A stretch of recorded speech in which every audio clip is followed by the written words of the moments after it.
দিয়েছে। যদি আমরা এই চারটা সেন্টেন্সে দেখি, এখানে শুধুমাত্র এই এ অ্যান, এ, দা, আর এখানে কোনো কিছু নেই, খালি এইটুকুরই ডিফারেন্স।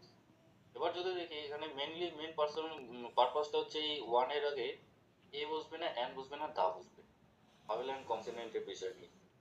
এবার যদি দেখি